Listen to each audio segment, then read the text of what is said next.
கோளும் ஒன்றாய் காண அங்கு கற்பகம் என்னும் கடவுளின் மெய்யில்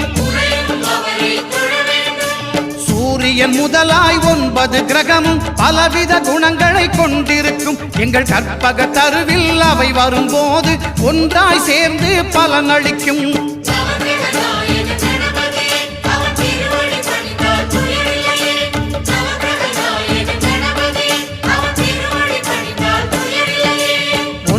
கோளும் ஒன்றாய் காண அங்கு கற்பகம் என்னும் கடவுளின் மெய்யில்